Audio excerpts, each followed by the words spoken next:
కేంద్ర ప్రభుత్వం నుంచి నిధులు ఎస్సీ ఎస్టీ విషయంలో వస్తాయి.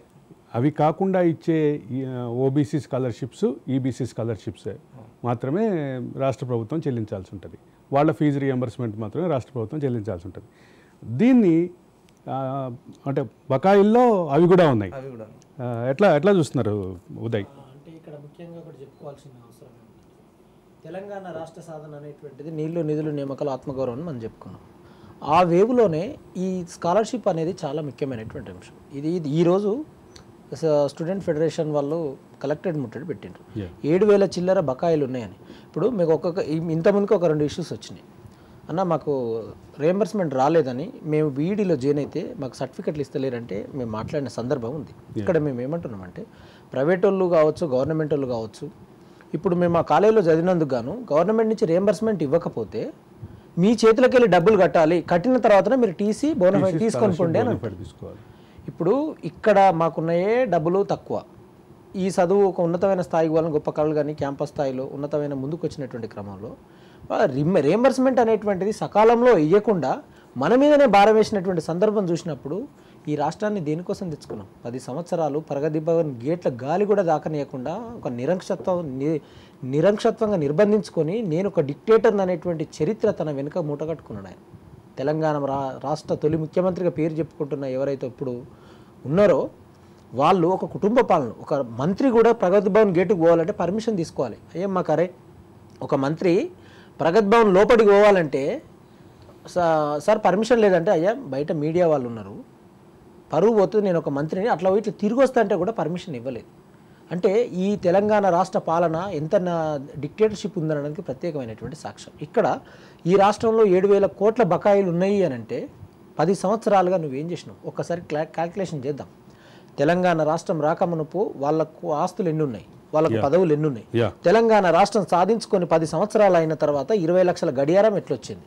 ఏం బిజినెస్ చేసి అంటే ఒకసారి గ్రౌండ్గా రిపోర్ట్ తీసినప్పుడు ఈ రాష్ట్రంలో, ఎందుకంటే నళిని అక్క అని మా యాదాద్రి భువనగిరి జిల్లా, ఆమె డిఎస్పీ ఉద్యోగాన్ని వదిలిపెట్టుకొని 10 సంవత్సరాలు ఒక జీవత్సంలాగా బతికిన రేవంత్ రెడ్డి గారు పిలిపించి మీకు ఉద్యోగం ఇస్తామంటే, సార్ నన్ను మనిషి కూడా చూడలేదు సార్, ఈ సమాజము నాలో డైనమిజం చచ్చిపోయింది కాబట్టి నేను ఉద్యోగం చేయము, ఆధ్యాత్మిక కేంద్రంలో నేను ఒక ఆత్మవిశ్వాసంతో గొప్పగా ముందుకెళ్తున్నా, నాకేమైనా ఆర్థిక సాయం కావాలని వచ్చింది. ఒకటోది. రెండోది, గద్దరన్న ఈ తెలంగాణ నేల కోసము ఈ తిరగని ప్రాంతం లేదు. ఈ దేశంలో అత్యంత పాదయాత్రలు, పాటలు ప్రజల్ని చైతన్యపరిచిన చరిత్ర ఉన్నప్పుడు అటువంటి చరిత్రకారుడు నాకు కొన్ని నిమిషాలు ఇవ్వండి అని 3 గంటలు బయట కూర్చున్న చరిత్ర.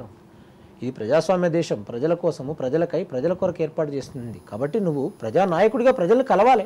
సరే, నువ్వు ప్రజలను కలుస్తలేవు, ఒక గద్దర్ లాంటి గొప్ప వ్యక్తిని కూడా కలవాలి కదా. అంటే మేము ఇక్కడ ఏం మాట్లాడుతున్నామంటే ఒక నియంతృత్వ విధానాలను 10 సంవత్సరాలు కలగన్నాడు ఆయన. విశ్వసనీయ వర్గాల సమాచారం ప్రకారంగా నేను గెలుస్తా, పీకే కూడా మాకు చెప్పిండు అనే విశ్వాసం, అహంభావనతో ఉన్నాడు ఆయన. కానీ ప్రజలు ఎట్లా ఓడగొట్టిరు? నిరుద్యోగులు.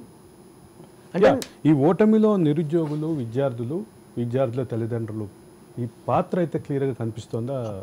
100% కదా సార్, మేము అదే చెప్తున్నాం. నేను ప్రత్యేకమైనటువంటి సాక్షిని.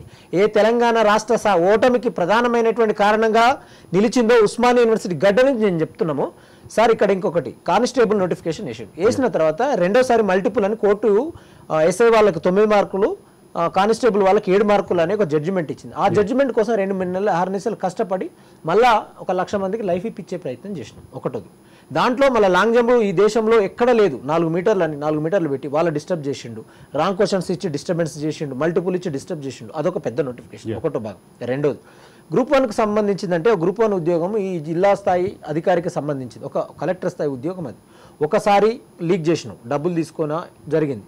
రెండోసారి గతంలో తప్పు జరిగింది కాబట్టి దాని కట్టుదిట్టమైన భద్రతా చర్యలు ఏర్పాటు చేయకుండా తూతు మంత్రంగా నిర్వహించినాం. అది హైకోర్టు కొట్టేసింది. రెండోది. మూడోది, హైకోర్టుకు గ్రూప్ 2కు సంబంధించినటువంటి విషయంలో కొన్ని వేల మంది ఉస్మానియా గడ్డ నుంచి మొదలుపెట్టిన ఉద్యమము కొన్ని వేల మంది అశోక్ నగర్ వీధుల్లో బయటకు వస్తే కానీ గ్రూప్ 2 పోస్ట్ పోన్ చేయలేదు. 2, డిఎస్సికి సంబంధించినటువంటి 5,000 చిల్లర ఉన్నటువంటి పోస్టులు 13,500 పెంచాలని ప్రత్యేకమైనటువంటి సాక్ష్యంగా అసెంబ్లీలో కేసీఆర్ గారు ప్రకటించారు. ఆ ప్రకటించినటువంటి వ్యక్తే 5,000 అని ప్రకటించిండు. మరి 5,000 అని ప్రకటించిన 6 లక్షల మంది డిఎస్సి ఆస్పిరెంట్స్ ఉన్నారు సార్. నువ్వు 5,000 ప్రకటించినవని నీ కోసం, నీ రాజకీయ విశ్వాసం కోసం, నువ్వు గెలవడం కోసం ఇంతే ప్రకటించి వాళ్ళను మోసం చేసేటువంటి ప్రయత్నం చేసినావు. దాంతోపాటు గురుకులకు సంబంధించి లింగ్విస్టిక్ పరమైనటువంటి వ్యత్యాసాలు, తేడాలు ఇచ్చిండు, భాషాపరమైన సమస్యలు ఇచ్చి ఎంత తెలుగులమే నువ్వు ఇంగ్లీష్ ఇస్తే ఎట్లా అర్థమవుతుంది? నువ్వు ఆల్రెడీ నోటిఫికేషన్ లేదు ఇచ్చినావు, అది ఇవ్వాలి. కానీ దాన్ని డిఫరెన్స్ చేసినప్పుడు ఇన్ని లక్షలాది మంది, అందుకే కానీ మీకు గుర్తుందా గతంలో కేసీఆర్ ఉద్యమ కాలంలో ఇంగ్లీష్లో పేపర్ ఇవ్వటాన్ని కేసీఆర్ స్వయంగా తప్పు పట్టినటువంటి ఇంకొక మాట చెప్పనా, కేసీఆర్ సార్ అదొక్కటే కాదు, ఇంటికో ఉద్యోగం ఇస్తే 1,00,000 ఉద్యోగాలు ఇస్తారు, ఒక స్టేట్మెంట్ ఉంటుంది. ఇంకొక స్టేట్మెంట్ ఏముంటుంది, నేను ఏడ చెప్పినా. ఇప్పుడు ఆయన అద్భుతమైన ప్రసంగ నేత కావచ్చు, కానీ ఏం మాట్లాడుతున్నావు, ఏం డైలాగ్ డెలివరీ ఇస్తున్నాం అనేది కూడా ప్రామాణికంగా తీసుకోవాల్సిన అవసరం ఉంటుంది. ఇప్పుడు నేను టీఆర్ఎస్ నుంచి బీఆర్ఎస్ అనే దేశ ప్రధానమంత్రిని కలగన్న వ్యక్తి, నేనేం మాట్లాడినా నాకు విచక్షణ కోల్పోయినా అనేటువంటి ప్రమాదం కూడా ఉంది. మన రాష్ట్ర ప్రజలకు 4 కోట్ల మంది ప్రజానికం ఉన్నారు, వాళ్ళందరూ చూస్తుంటారు. అది ఇంకొక ముఖ్యమైన విషయం చెప్తా. ఇప్పుడు ప్రభుత్వానికి ప్రజలకు వారధిగా పనిచేసేటువంటి వారు జర్నలిస్టులు. ఎక్కడ అన్యాయం జరిగినా వాళ్ళ గొంతునిచ్చి సమాజంలో ఒక సమస్య చూపిస్తారు. వాళ్ళని ఎంత నీచంగా చూసిండు, ఇకనే తీసి పడేస్తాడు. ఒక కేసీఆర్ లాంటి వ్యక్తి కింది స్థాయి నుంచి అంత దాకా పోయిందంటే మీ పాత్ర ఎంత అమోఘంగా ఉంటుంది, ఎంత బాధ అనిపిస్తుంది చూసినప్పుడు. ఇప్పుడు మాలాంటోళ్ళు తిట్టిండు, కేసు పెట్టిండు అంటే మేము భరిస్తాం, సహిస్తాం, ఏదైనా ఉంటుంది. కానీ ఒక జర్నలిస్ట్ మిత్రులను, అన్నలను అంత హీనంగా తీసేసుడు, అవమానించుడు, ఒక ఎగతాళి చేసుడు, అది ఎంత దుర్మార్గానికి వైఖరి. కాబట్టి మీరు 10 సంవత్సరాలు ప్రజల్ని రానియకుండా, ఇప్పుడు కాంగ్రెస్ పార్టీ వచ్చిన తర్వాత ఏం జరుగుతుందో కొన్ని రోజులు చూస్తాం. కానీ కేసీఆర్ యొక్క విధి విధానాల పట్ల మనం అంతర్గతంగా డిబేట్ లేకపోతే వచ్చే ప్రభుత్వాలు కూడా అదే వైఖరి పట్టిస్తే ప్రజలకు నష్టం వాటిల్లుతుందని ఏఐసీగా మేము తెలియపరుస్తాం.